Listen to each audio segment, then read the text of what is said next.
Essa é uma questão que o Brasil, de fato, precisa enfrentar. E é por isso que eu converso com Lenise Garcia, do Movimento Nacional da Cidadania pela Vida, Brasil Sem Aborto, e também com Daphne Ratner, professora do Departamento de Saúde Coletiva da Universidade de Brasília. Professora, qual é a forma, como é que a senhora vê a posição do Conselho Federal de Medicina?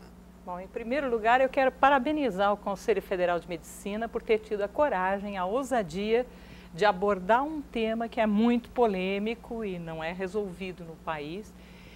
E, finalmente, assim, eu acho que o Conselho de Medicina está trazendo para a discussão um problema que é crônico no Brasil, que as mulheres têm pago um imposto muito caro sobre essa proibição, muitas delas com as suas vidas, e aborto, no nosso entender, e quando eu digo nosso não é apenas meu, é um problema de saúde pública.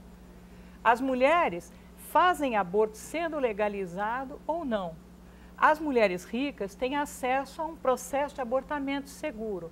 Então, esta lei penaliza as pobres, as que não têm acesso. E, nesse caso, eu acho que o acesso deveria se tornar, vamos dizer, amplo e restrito, de maneira a que as crianças passassem a ser desejadas, as que vierem. Lenise, eu sei que você gosta do debate, gosta do assunto. Sim, e exatamente. Certamente é crítica quanto à posição do Conselho Federal. Ou eu estou enganando? Não, sem dúvida alguma eu sou crítica. Em primeiro lugar, eu penso que o Conselho não tem autonomia para esse tipo, né, de determinação, quer dizer, não faz parte do estatuto do Conselho que ele queira representar nesse sentido, né? Pelo menos eu não vi algo que abrisse para isso. O Conselho ele tem que defender a legislação existente, que os médicos cumpram essa legislação. Por exemplo, propor debate. Pelo menos não faz sentido, inclusive ele não teve uma concordância total, tá certo? Eu tenho certeza que ele não está representando todos os médicos, né? Até porque a função primordial do médico é cuidar da vida, né? E nós não podemos pensar só em uma vida, nós temos que pensar nas duas, né? Nós temos morte em todos os abortos. Não é em um aborto ou outro porque é ilegal. Todo aborto é, por definição, tirar uma vida. A vida dessa criancinha aqui, que está exatamente com 12 semanas. Esse é o modelo de uma criança no ventre da mãe com 12 semanas. Ela está formadinha. Dizer que o seu sistema nervoso não está formado, ela está formadinha, só falta crescer, né? Agora, a senhora aceita o aborto em que condições? Nenhuma? Fetos anencéfalos, por exemplo? Não, os fetos anencéfalos, a questão já foi discutida, resolvida no Supremo Tribunal Federal, mas mesmo nesse caso, eu penso que a criança tem o seu direito, que ele deve ser preservado, né? Agora, dizer que você vai matar uma aqui de 12 semanas porque ainda não sente toda a dor, como se isso fosse o primordial para tirar uma vida de uma pessoa, então eu anestesio e mato. Como é que a professora Daphne responde a esse? Eu penso que, assim, discutir quando há vida ou quando não há é um detalhe que eu vou deixar para os teólogos, a partir de que momento a vida pode ser considerada. Agora, a gente tem uma situação muito séria no país. Nós temos um país declaradamente machista, homens com uma determinada posição, regras para homens, regras diferentes para as mulheres. Mas, professora, e permita que eu termine. Pois não. Esta forma de abordagem penaliza principalmente as mulheres. Não, mas num país machista, na maior parte das vezes, quem decide pelo aborto é o homem. Isso de dizer que é liberdade da mulher de escolher pelo aborto. Veja o caso Bruno aqui, que acabou de ser condenado, o goleiro Bruno. Qual foi a primeira atitude dele quando a moça engravidou, quando ele soube que Elisa Samúdio estava grávida? Disse a ela que abortasse.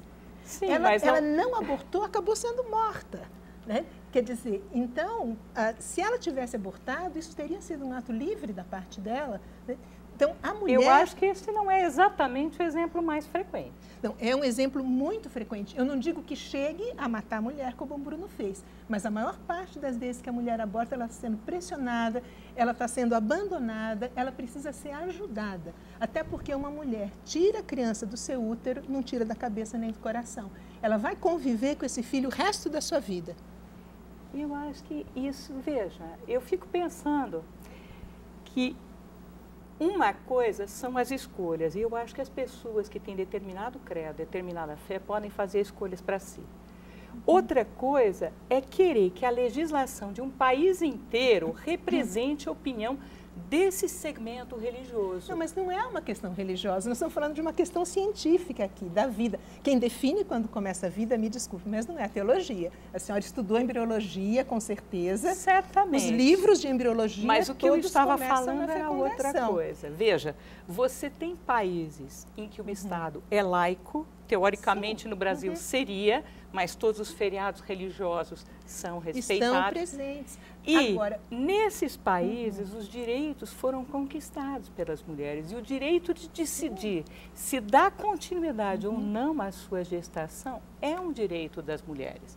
Veja, eu não vejo assim, porque 50% dos fetos abortados são mulheres e não puderam escolher por esse direito. Agora, eu também discordo que seja uma questão religiosa. Quando um bispo, um pastor falam de tortura, ninguém diz que a tortura é uma questão religiosa.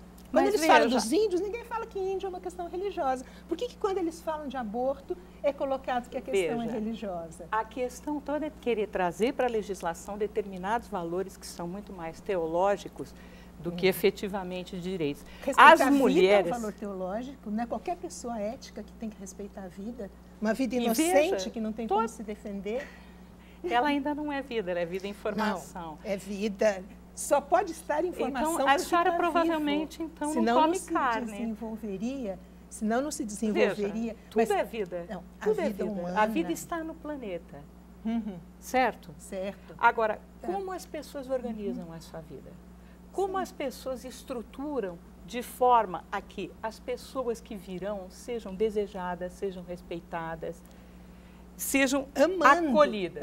Acolhendo a vida que já chegou. Esse é o grande problema.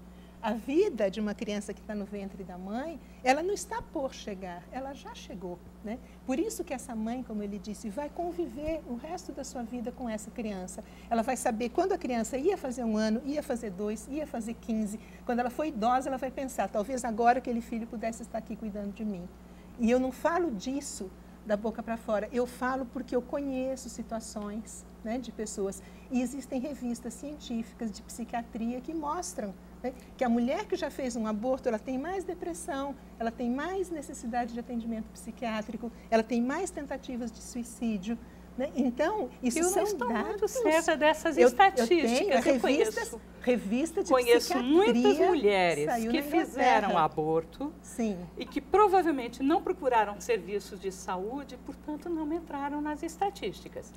A gente só consegue fazer. Foi pesquisa feita em países em que o aborto é liberado. Por falar em outros países, a grande maioria dos países chamados de democráticos e do mundo chamado de industrializado, desenvolvido, fazem a opção pela permissão do aborto em muitos casos. O senhor acha que eles estão errados? Eu acho que eles estão errados. Eu acho que eles estão totalmente errados. O fato de ser industrializado não significa que tem um maior desenvolvimento ético, né? Eu acho que são questões totalmente diversas. Inclusive, são esses países que estão financiando ONGs no Brasil para que o aborto seja aprovado aqui. Isso é algo a ser aprovado, mas eu agradeço às duas pela participação e posso garantir que esse é um debate que a TV Brasil, o Repórter Brasil, vão voltar a fazer ao longo dos próximos meses ou anos, enfim, enquanto for necessário se discutir isso no país. Muitíssimo obrigado e uma boa noite. Boa noite. Obrigada.